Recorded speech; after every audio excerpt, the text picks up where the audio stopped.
Welcome to my channel. I'm Clevett, and today I'm putting some joists in. Now this is just some joists for a garden room, but I thought I'd share with you a few little tips and tricks, especially if you're a new apprentice and you haven't been shown this yet, or equally if you're a keen DIYer and you're thinking about doing your own joisting out. Now we buy our sawn carcassing material and joists, and they're called regularized nowadays, which basically means that when you order a 175 by 50, it finishes a little bit less, say 170 by 47, because they've regularized them. Now that doesn't mean to say they're all going to be exactly the same. Now, as a perfectionist, I like to make sure that all of my joists, when they're put in and you put your flooring over, they're as flat as they can be naturally. That's what you want. So we start by laying out a couple of bearers which represent the ends of the joists. We find all the bows, so we look down the joist, find the bows, and we just lay them all out just like you see here with the bows upwards. Then what I do then is I look along the pack, and there's, if you've got any high ones like this one here, and there's a particularly low one there, let's put a low one there, and there's some high ones here. We start shuffling these around, and so if I take a straight edge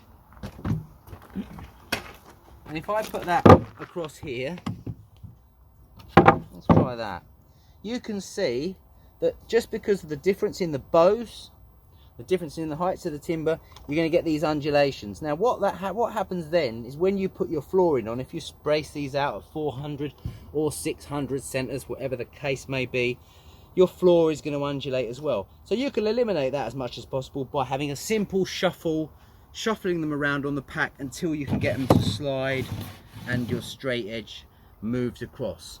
So you've seen it straight off the pack. I'm going to have a little go at it now, sort it out, and show you what it's like once it's sorted.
So we've sorted all of these out into a much nicer set of timbers, which are a lot flatter than they were before.